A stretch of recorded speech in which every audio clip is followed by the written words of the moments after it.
Hello everyone, I Manjeet Singh welcome you all on KD Foundation online classes YouTube channel। जैसे कि आप सब लोगों को केंद्रीय विद्यालय संगठन की वैकेंसीज का इंतज़ार है और I am very much sure कि इस साल आप लोगों को केंद्रीय विद्यालय की वैकेंसीज ज़रूर देखने को मिलेंगी। तो इसी कड़ी में हम एक नई सीरीज़ स्टार्ट करने जा रहे हैं जिसमें हम रिसेंटली सिलेक्टेड केंद्रीय विद्यालय संगठन में जो आए हुए टीचर्स हैं जिनका सिलेक्शन हुआ है, हम उनके साथ बात करेंगे और जानने की कोशिश करेंगे उनसे कि उन लोगों ने किस तरह से तैयारी की ताकि आप लोग भी अपनी तैयारी को उस तरह से करके आप लोग भी अपना सिलेक्शन करवा सकें। तो इसी कड़ी में आज मेरे साथ बात करने के लिए मौजूद हैं पीयूष कुमार जी।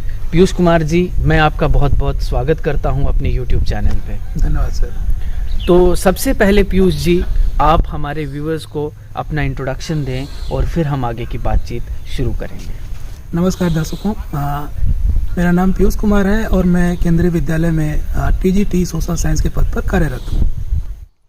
तो पीयूष जी, सबसे पहले मैं आपसे जानना चाहूँगा कि आप हमें केंद्रीय विद्यालय संगठन के बारे में बताएं। आप ये बताएं कि आप कितनी टाइम से केंद्रीय विद्यालय में हैं और किस तरह का ये संगठन है, और क्या आप हमारे व्यूअर्स को मैसेज देना चाहोगे कि क्या वो इस संगठन में आना सही है या नहीं है, प्लीज़। मैं लगभग 2 सालों से हूँ केंद्रीय विद्यालय संगठन में जी। और जहाँ तक मैंने पाया है कि केंद्रीय विद्यालय संगठन निस्संदेह हिंदुस्तान के कुछ महत्वपूर्ण संस्थानों में से है जी। और यहाँ का जो पढ़ाई का स्तर है, जो लेवल है शिक्षा का, वो निस्संदेह भारत में सबसे अच्छे लोगों में से गिना जाता है जी जी। और जहाँ तक मेरे कार्य अनुभव की बात है तो 2 साल के अनुभव में मैं कह सकता हूँ कि काफ़ी कुछ सीखने को मिला है मुझे एज अ टीचर। टीचर्स और स्टूडेंट्स के बीच क्या रिलेशन होते हैं, इन सब चीज़ों को काफ़ी सीखने को मिला है मुझे। अच्छा, बहुत बहुत धन्यवाद पीयूष जी। तो अब हम बात करते हैं, अब क्योंकि हमारे सभी व्यूअर्स ये जानना चाहेंगे आपसे कि आखिर कैसे आपने ये तैयारी की, कैसे आपने ये माइलस्टोन अचीव किया, कितना टाइम आपको प्रिपरेशन में लगा और कैसा आपका रिजल्ट रहा, क्या आपकी स्ट्रैटेजी थी, किस तरह की बुक्स आपने पढ़ी, ये सब हमारे व्यूअर्स जानने के लिए उत्सुक हैं। लेकिन उससे पहले मैं सबसे पहले आपसे ये जानना चाहूँगा पीयूष जी कि आप सबसे पहले बताएं कि जो सब्जेक्ट कॉम्बिनेशन है TGT सोशल साइंस के लिए, क्या सब्जेक्ट कॉम्बिनेशन रहता है केंद्रीय विद्यालय के लिए? हाँ, ये सबसे महत्वपूर्ण प्रश्न है एक, क्योंकि अक्सर कॉम्बिनेशन को लेके बच्चों में काफ़ी दुविधा रहती है। तो मैं एक चीज़ यहाँ कंफर्म कर दूँ कि TGT सोशल साइंस पद के लिए ग्रेजुएशन में आपको 4 सब्जेक्ट्स में से किसी 2 सब्जेक्ट्स का कॉम्बिनेशन होना जरूरी है। 4 सब्जेक्ट्स में जियोग्राफी, हिस्ट्री, पॉलिटिकल साइंस और इकोनॉमिक्स। ये 4 सब्जेक्ट्स में से अगर कोई 2 सब्जेक्ट्स आपके ग्रेजुएशन में है तो आप फिर TGT SST के लिए एलिजिबल हैं। जी। तो पीयूष जी, आप ये बताएं, क्या कोई परसेंटेज का भी कोई इसमें क्राइटेरिया है? ये एक बहुत ही महत्वपूर्ण चीज़ है, क्योंकि मैं भी शायद नहीं जानता था इसके बारे में, लेकिन जब मैं इंटरव्यू में गया अपने डॉक्यूमेंट्स को वेरिफिकेशन करवाने के लिए, उस वक्त मुझे पता चली, जो कि बहुत सारे लोगों को नहीं पता होती है जी। उसमें दरअसल ये है कि आपके जो सब्जेक्ट से कॉम्बिनेशन है, जैसे मान लीजिए आपका इतिहास है और भूगोल है जी, तो आपके हिस्ट्री और जियोग्राफी, इन दोनों सब्जेक्ट्स में आपके ग्रेजुएशन के 3 साल, फर्स्ट ईयर, सेकेंड ईयर और थर्ड ईयर, 50% से नंबर ज़्यादा होने चाहिए जी। और इसके अलावा एग्रीगेट यानी जो टोटल है 3 सालों का, वो भी 50% से ज़्यादा मार्क्स होने चाहिए। जी। तो ये आपने बहुत अच्छी जानकारी दी हमारे व्यूवर्स को। और इसके बाद पीयूष जी, मैं जानना चाहूँगा कि आपका क्या सब्जेक्ट कॉम्बिनेशन था? मेरा सब्जेक्ट कॉम्बिनेशन हिस्ट्री और पॉलिटिकल साइंस रहा। जी, हिस्ट्री और पॉलिटिकल साइंस रहा। तो आई होप कि हमारे सभी व्यूवर्स को ये सब्जेक्ट कॉम्बिनेशन जो है वो अच्छे से समझ में आया है। तो अब पीयूष जी, हम आगे अपने इस इंटरव्यू को बढ़ाते हुए अब हम आपसे जानना चाहेंगे कि आप थोड़ा सा पहले तो पेपर का एक स्ट्रक्चर बताएं कि टीजीटी का जो पेपर है उसमें कौन कौन से कंपोनेंट्स आते हैं, फिर हम वन बाय वन बात करेंगे कि किस कंपोनेंट के लिए आपने क्या पढ़ा और आप हमारे व्यूवर्स को क्या सजेस्ट करते हैं पढ़ने के लिए। हाँ, बिल्कुल सही कहा मंजीत सर आपने कि किसी भी परीक्षा की तैयारी के लिए सबसे ज़्यादा ज़रूरी ये है कि उस परीक्षा का फॉर्मेट कैसा है, उसके पेपर में क्या चीज़ें आती हैं, क्या चीज़ें नहीं आती हैं, ये चीज़ें बहुत जाननी जरूरी हैं जी। क्योंकि कभी कभी ऐसा होता है कि जो चीज़ें नहीं आनी होती हैं परीक्षा में वो भी हम पढ़ते रहते हैं जी। और हमारी मेहनत फिर जाया जाती है उन सब चीज़ों में। तो ये जानना जरूरी है हमारे लिए कि इस परीक्षा में जो चीज़ें आती हैं उन पे हम कंफर्म रहें, वो चीज़ें हमें कंफर्म रहें क्या चीज़ें आती हैं जी। तो अगर हम पेपर के स्ट्रक्चर की बात करें, केंद्रीय विद्यालय संगठन की भर्ती के लिए जो पेपर होता है, टीजीटी के लिए अगर मैं बात करूं तो कुल 150 नंबर के प्रश्न होते हैं, जिसमें से 40 नंबर के करंट और जीके के क्वेश्चन आते हैं जी। 40 नंबर की पेडागोजी आती है जी। 10 नंबर की हिंदी लैंग्वेज, 10 नंबर की इंग्लिश लैंग्वेज और 10 नंबर का कंप्यूटर और 40 नंबर का रीजनिंग के क्वेश्चन आते हैं। जी। तो इस तरह से ये टोटल स्ट्रक्चर होता है पेपर का और ये चीज़ें हमें ध्यान रखनी चाहिए। ओके, बहुत बहुत धन्यवाद पीयूष जी। तो मैं जानना चाहूँगा, क्योंकि सबसे जो डायनामिक कंपोनेंट मैं समझ पा रहा हूँ वो है करंट अफेयर्स और जीके। तो हमारे व्यूवर्स ये आपसे जानना चाहेंगे कि आखिर कौन सा कंटेंट है, कौन से बुक्स हैं जिन्हें हम रेफ़र करें ताकि हम ज़्यादा से ज़्यादा करंट अफेयर्स में नंबर जो है वो गेन कर सकें। और मोर ओवर हम ये भी आपसे जानना चाहेंगे पीयूष जी कि आपने करंट अफेयर्स जीके के लिए क्या पढ़ा था, किन किन सोर्सेज को आपने रिकमेंड किया था। बहुत ही अच्छा प्रश्न किया आपने मंजीत सर। अगर पेपर के स्ट्रक्चर को हम देखें तो उसमें एक सेक्शन जो होता है जीके का और करंट अफेयर्स का, तो इसमें आप काफ़ी अच्छा कर सकते हैं थोड़ी सी मेहनत करके। अगर जीके की बात की जाए तो मेरी सलाह ये होगी कि कक्षा 6 से लेके और कक्षा 10 तक एनसीईआरटी की जो किताबें आती हैं, इकोनॉमिक्स की, हिस्ट्री की, सिविक्स की या जियोग्राफी की, तो मेरा मानना है कि प्रतियोगी अगर इन किताबों को ध्यानपूर्वक पढ़ें और छोटे छोटे नोट्स बनाते चलें, जैसे हिस्ट्री का कक्षा 6वीं की किताब उठाई, हिस्ट्री एक तरफ से शुरू किया और जो भी फैक्ट्स या चीज़ें आपको इम्पोर्टेंट लग रही हैं उसको आप किसी कॉपी पे एक जगह लिख लें। तो इस तरह से आप एक जब क्रम से नोट्स बनाते हुए चलते हैं तो इस नोट्स का आपको आगे बहुत फ़ायदा मिलता है।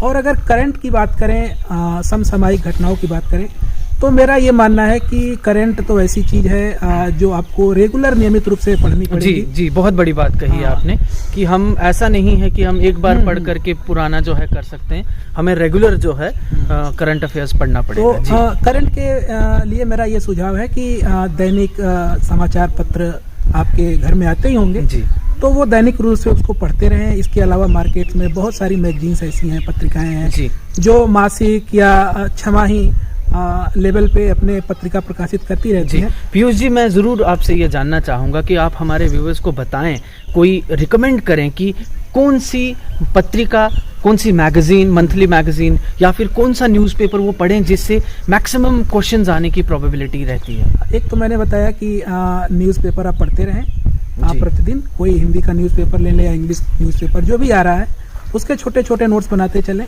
इसके अलावा मैं एक बुक आती है घटना चक्र की मार्केट में जी, उसका अगर आप मंथली उस पत्रिका को पढ़ते हैं तो निसंदेह आपका करंट काफी अच्छा हो जाएगा, मेरा ये मानना है। जी जी, बहुत बहुत धन्यवाद पीयूष जी। तो करंट अफेयर के बाद अब मैं पीयूष जी आपसे पूछना चाहूँगा रीजनिंग के बारे में।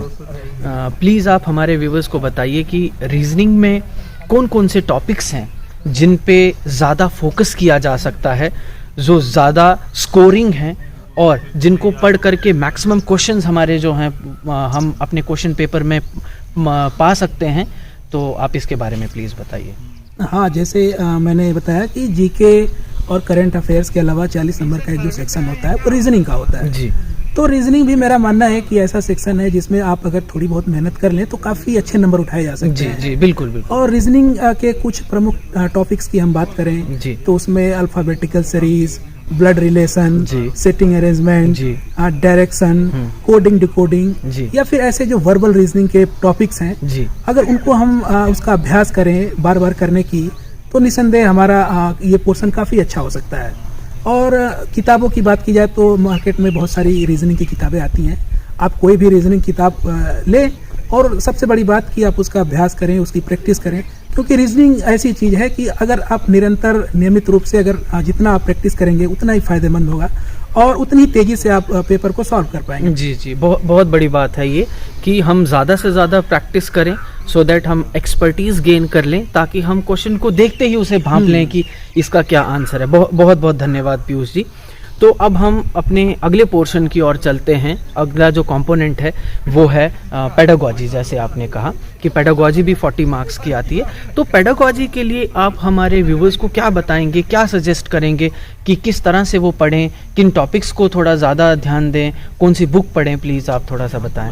हाँ, पेडागॉजी के विषय मेरा मानना है कि जब आप केंद्रीय विद्यालय में शिक्षक बनने की तैयारी करते हैं जी, तो जाहिर सी बात है एक जो मिनिमम रिक्वायरमेंट सीटेट की होती है जी। उसकी तैयारी तो सभी लोग करते हैं और सीटेट पास करना जरूरी होता है जी। तो सीटेट की तैयारी के दौरान या सीटेट पढ़ाई के दौरान आपने जो भी पेडागॉजी पढ़ी है, जो भी मटेरियल्स आपने पढ़े हैं, मेरे हिसाब से उतना पर्याप्त है जी। आप उन्हीं चीजों को बार बार रिवीजन कीजिए। हाँ, बहुत बड़ी बात है। इसके अलावा पेडागॉजी की कुछ किताबें आप मार्केट से ले सकते हैं जी। और उसका भी नियमित रूप से अध्ययन करते रहें। मेरा मानना है कि और बाकी पिछले साल के प्रीवियस ईयर्स के जो पेपर हैं जी, केंद्रीय विद्यालय के या फिर पेडागॉजी के सीटेट के, उनको ज्यादा से ज्यादा हल करें, इसका काफी फायदा मिलेगा जी। बहुत बहुत धन्यवाद पीयूष जी। तो अब मैं आगे बात करूंगा लैंग्वेज और कंप्यूटर की। तो 10-10 मार्क्स जैसे आपने बताया, तो हम इस पे ज़्यादा बात नहीं करेंगे कि बेसिक हिंदी, इंग्लिश और कंप्यूटर पढ़ लें बच्चे तो शायद उन लोगों का जो है अच्छे से मार्क्स ले सकते हैं। आप हमें बताएं पीयूष जी, हमारे व्यूअर ज़रूर जानना चाहेंगे कि एक बार हम पेपर देते हैं and the moment we qualify that, so उसके आगे क्या होता है? क्या KVS में इंटरव्यू होता है या नहीं होता? होता है तो किस लेवल का होता है, इस पे हम ज़रूर बात करेंगे। तो पहले आप बताएं कि रिटन के बाद आगे क्या होता है? हाँ बिल्कुल, रिटन के बाद इंटरव्यू होता है, ज़रूर होता है। इंटरव्यू में मुझे याद है कि मेरा भी इंटरव्यू फरवरी 2019 के आसपास हुआ था जी, और मैं इंटरव्यू देने गया था उसमें जी। और इंटरव्यू 60 नंबर का होता है जी। लेकिन जो फाइनल मेरिट बनती है उसमें 90 और 10 का रेशियो अनुपात होता है, यानी कि आप रिटन में जो नंबर पाते हैं उसका 90% और इंटरव्यू में जो नंबर पाते हैं उसका 10% जोड़ के ही अब फाइनल मेरिट बनती है। ओके, बहुत धन्यवाद पीयूष जी। तो अब हम थोड़ा सा आपसे जानना चाहेंगे आपके इंटरव्यू के बारे में। सबसे पहले जानना चाहेंगे कि आपका इंटरव्यू कहाँ हुआ था सर? मेरा इंटरव्यू जयपुर में था, जयपुर केंद्रीय विद्यालय में जी। और मेरा इंटरव्यू का एक्सपीरियंस जो था मिला जुला रहा जी। आप ये नहीं कह सकते कि काफ़ी अच्छा रहा या काफ़ी बुरा रहा।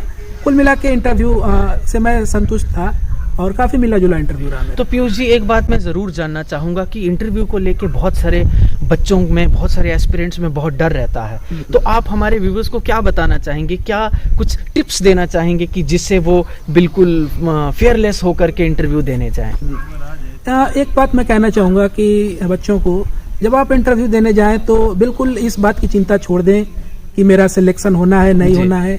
आप बस इतना ध्यान में रखें कि मैं ही सबसे अच्छा हूँ जी। हाँ, और जब ये धारणा आप अपने मन में रखते हैं तो निसंदेह बिना संकोच के आप जाते हैं, अगर पैनल के सामने बैठते हैं तो काफी अच्छा करते हैं आप। कुल मिला के इंटरव्यू सिर्फ आप एक कॉन्फिडेंस है जी, क्योंकि परीक्षा तो आपने पहले दे दी, आपके नॉलेज का ज्ञान हो चुका है जी। बिल्कुल, इंटरव्यू में सिर्फ आपके व्यक्तित्व को देखा जाता है एज अ टीचर कि आपके अंदर कितना कॉन्फिडेंस है।